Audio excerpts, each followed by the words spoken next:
네, 안녕하십니까. 2022년 10월 6일 네이버 장 마감 점검 좀 하겠습니다. 자, 네이버가 최근 올 한 해 하락률이 엄청나네요. 그렇죠? 네이버가 상장 이후 지금 거의 이제 20년이 되었습니다. 그렇죠?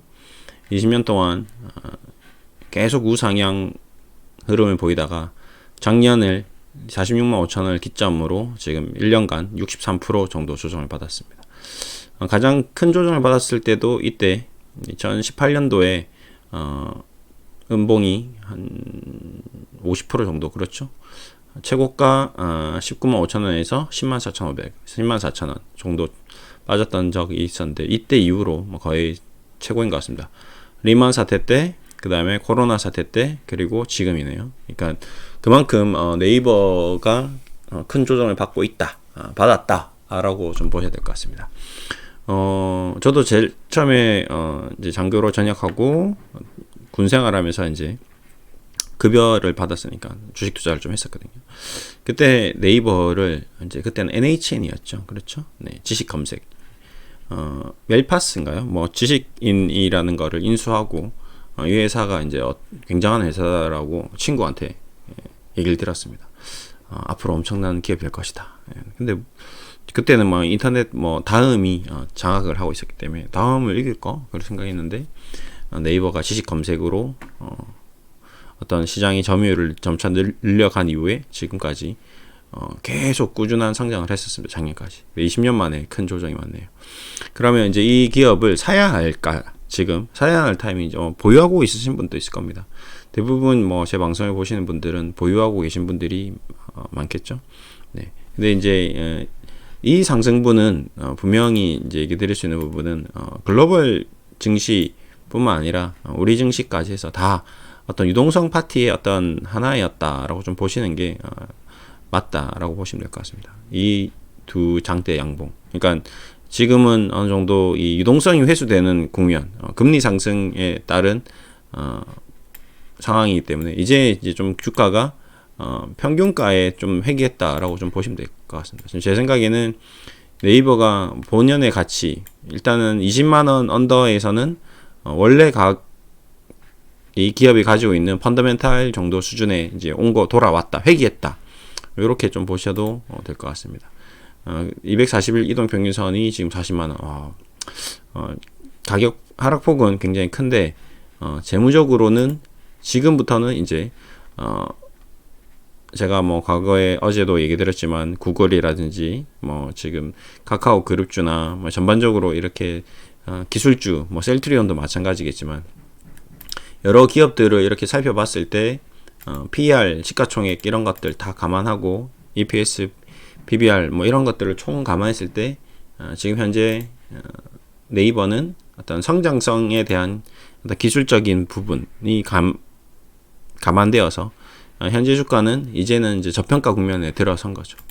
이때는 이제 고평가 국면이었다고 보셔야 됩니다. 이거는 어떤 글로벌 유동성 장세로 인한 흐름이었기 때문에 이때 코로나 때 급락하고 나서 코스피 지수가 지금 여기 와 있잖아요. 그렇죠? 지수랑 비교한다면 이제 어느 정도 이해가 되실 수 있을 것 같다. 그러니까 코로나 터지기 직전 2200선, 지금 2200선. 그러면 네이버도 코로나 터지기 직전 가격대가 이 정도니까 20만원 선이니까, 근데 그 당시보다 더 빠진 거죠. 그래서 지금은 가격적으로 저평가 국면에 들어섰다라고 좀 보는 게 맞을 것 같습니다. 이제는 이제 좀 굉장히 좀 적극적인 전략을 수립해도 되지 않겠는가.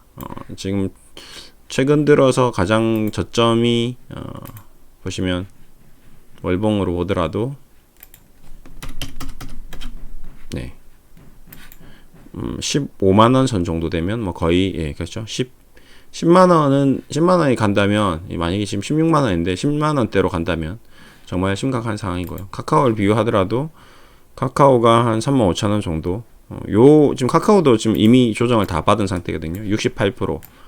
그 다음에 네이버도 기술주로 63%. 그러니까 거의 조정은 다 받았다고 보셔야 될 것 같습니다. 네이버와 카카오를 비교했을 때 카카오는 카카오뱅크, 카카오페이가 상장이 된 상태이기 때문에 이 시가총액 15조를 감안하면 35조, 40, 40조 정도 되는데 27조니까 카카오 대비해서도 훨씬 더 큰 조정을 받았다라고 봐야 되겠습니다. 구글 뭐 미국에 있는 기술주를 대비해서 또 너무 많이 이제 조정을 받은 상태인 거죠. 예, 지금 고점이 전 고점이 완전히 이탈한 상태거든요. 여기 지금 가격은 몇 년 정도 회귀한 건가요? 네, 거의 요 라인이니까 이 고점 대비하면 2014년 한 기술 2014년 요 정도 수준에 도달했다라고 좀 보시면 될 것 같습니다. 그렇죠? 예, 2014년 수준. 그러면 2014년 7년 전 재무제표를 최대한 뒤로 돌아보더라도 매출이 지금 뭐 4조 그다음에 당기순이익 7천억 성장에 대비해서 영업이익 뭐 이런 거에 대비했을 때도 굉장히 많이 후퇴한 상태다라고 좀 보셔야 될 것 같습니다. 근데 이 후퇴의 어떤 빌미가 뭐 인수 M&A 이슈가 있긴 하지만 그것 또한 너무 과도한 게 아닌가 싶습니다. 공매도도 체크를 해봤는데요. 공매도도 뭐 거의 안 나왔습니다. 그렇죠? 20만 주, 30만 주 해봤자 공매도도 안 나왔고요. 그 다음에 오늘도 외국인 수매수는 좀 들어오는 것 같고 수급적으로도 이 15%는 글로벌 시장, 뭐 나이키, 최근에 나왔던 어도비, 뭐 이런 아이들 급락에 대한 어떤 일시적인 투매 양상으로 보는 게 가장 맞을 것 같습니다. 예, 화들짝 놀란 거죠. 예. 그래서 좀 어느 정도 좀 오늘 기술적 반등이 나왔고요. 그다음에 여기서 이제 좀 추가적으로 좀 횡보를 보이다가 원형 바닥형 모습이 좀 나오지 않겠는가 기대가 됩니다. 이제 63% 카카오 쪽도 이제 슬슬 이제 횡보하고 있거든요. 예. 고점 대비 68% 조정받았으니까요. 카카오도 조정을 많이 받았죠. 카카오뱅크 고점 대비 78%, 카카오페이 고점 대비 80%이 정도로 지금 기술주들이 조정을 많이 받았습니다. 그런 부분도 있으니까요. 그거 감안해서 같이 이제 조정을 좀 받았다라고 좀 생각이 들고요. 그 다음에 이제 외국인들도 이런 이제 고점에서 물린 개인 투자자들의 신용 반대 매도, 뭐 그다음 각종 악성 매물들이 이제 좀 소화가 되는 악성 매물들이 다 손절매가 되는 이런 구간에서 강한 어떤 반대매도 투매를 유도하는 그런 플레이였다라고 좀 보고 있습니다. 근데 이런 게 이제 통장이나 자전 거래일 수도 있습니다. 향후에 나중에 보면 우리가 지금 외국인 기관 투자자들이 봤을 때는 시가총액 30조, 40조 이런 것들은 정말 껌값이거든요. 외국인들이 봤을 때 우리나라 사람들이 봤을 때는 와 네이버, 카카오가 우리나라 최고의 기업이지만 얘네들이 봤을 때는 시가총액이 지금 500조, 300조 뭐 이런 기업들이 즐비한 미국 나스닥 1000조, 2000조 뭐 이런 기업들이 즐비한 그런 국면에서 30조짜리 회사는 진짜 구멍가게 수준인 거죠. 애플이 뭐 3천조가 넘고요. 마이크로소프트 2천조가 넘고 알파벳, 구글 합치면 2천조가 넘기 때문에 이 30조짜리 네이버와 카카오는 너무 귀여운 거죠. 우리 한 200만 주만 이렇게 툭 팔아주면 그냥 카카오고 네이버고 그냥 곤두박질 치는 이런 모습을 연출할 수 있는 거거든요. 근데 이때 판 사람과 산 사람이 파는 척 하면서 또 다른 창구로 살 수도 있고. 예.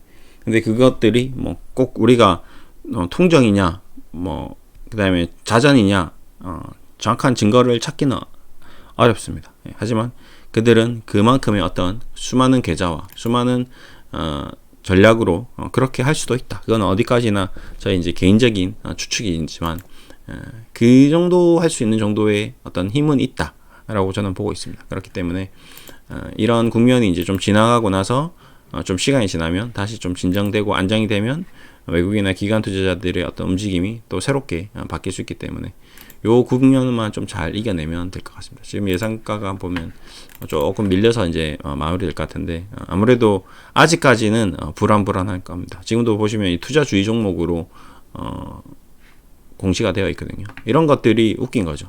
우리나라의 최고의 포털 사이트 기업이 외국인들이 이틀 만에 순매도로 전환하면서 투자 주의를 받았다. 이런 것들도 좀 아이러니한 거죠. 지금 뭐 대한민국에 수많은 호스닥 기업들, 그 다음에 동전주들이 많이 있는데도 불구하고 이런 대형주가, 우량주가 투자 주의를 받으면 우량주를 투자하는 개인 투자자들, 장기적으로 바라보는 투자자들도 뭐가 정말 문제가 있는 게 아닌가 겁이 나는 거거든요. 가슴이 쪼그라들고 심장이 사라질 것 같이 다 녹아버리는 거거든요. 예, 애간장이 타는 거거든요. 예. 그렇기 때문에 그런 것들까지도 다 알고 있다. 얘네들은 전문가들이다, 고수들이다 라고 좀 보시면 좋을 것 같고, 예. 그런 것들 다 이겨내고 나중에 최종적으로 이제 돈을 벌었을 때 그때 이제 자본 소득을 얻는 게 정말 진정한 승리자가 되는 길입니다. 지금 주식 투자가 이제 불로소득이라고 생각하는 사람들도 많이 있는 것 같습니다. 하지만 절대 불로소득 아닙니다. 투자하고 있으신 분들은 다 알 겁니다. 이 엄청난 정신적인 노동과 심리적인 노동을 하는 거거든요. 그런 것들에 대한 보상이 충분히 주어져야 되는데, 그런 정신적인 심리적인 고충 플러스 투자 손실이 일어나니까 너무 힘든 거죠. 그러다 결국 이제 포기하게 되고, 다 포기하고 다 손절하고 다 떠나고 나가서 다시는 주식을 안 볼 거라고 생각했는데 1년 지나면 네이버가 30만원, 40만원 다시 신고가, 새로운 50만원, 100만원 액면 분할하고 뭐 이런 장난치면서 뭐 주가가 다시 16만원이기 16만원인데 뭐 액분한다거나 아니 무상증자를 한 주 준다거나 이렇게 해서 다시 16만원이 가버리면 그 사람들은 그냥 옛날처럼 16만원이네? 근데 아니죠. 주식수가 만주이던 사람이 2만주로 늘어난 거거든요. 그런 게 있습니다. 주식시장은 우리가 알 수 없는 일이 항상 일어나는 곳이기 때문에 또 새로운 변모를 보일 수 있다. 지금 자본금이 163억밖에 안 되거든요. 이러면 나중에 이제 충분히 무상증자를 할 수 있는 이유가 되는 거죠. 액면가가 얼마입니까? 액면가 100원이거든요. 100원짜리 주식이기 때문에 주식수가 또 늘어날 수도 있는 거고 주식 분할도 할 수 있는 거고 다양한 주가 부양 정책이 또 나올 수 있습니다. 그렇기 때문에 너무 상심하시지 마시고 또 다시 글로리한 그런 국면이 오면 또 살아난다. 주식시장은 늘 반복한다. 늘 손절매와 그 다음에 탐욕적인 뭐라고 할까요? 폭등장에서 불나방처럼 덤벼들기도 하고 그런 과정이 또 옵니다. 이제 장이 끝났네요. 한번 보겠습니다. 최종적으로 네이버는 16만 7천원 1.83% 상승 마감했네요. 이제 외국인 투매는 이제 어느 정도 일단락된 것 같고요. 그렇죠? 이러면 이제 조금씩 보시면서 이제 좀 옆으로 횡보하거나 조금 여기서 조금 더 조정받으면 이제 안정적으로 여기서 또 10%씩 막 급락하고 그런 모습은 안 나올 겁니다. 오히려 분기 실적이 안 좋다 하더라도 이미 그것에 대한 선반영이 다 된 거기 때문에 여기서 좀 횡보하면서 흔들릴 때 그때가 이제 진짜 찐바닥이 나올 가능성이 높기 때문에 이제 찐바닥으로 들어간다면 굉장히 적극적인 매수의 관점을 좀 가지셔야 될 것 같다. 신규 투자로 생각하시는 분들은 그다음에 기존에 있는 주주님들은 그냥 쳐다보는 수밖에 없죠. 여기서 추가 매수, 추가 매수는 조금 보류하시는 게 좋을 것 같습니다.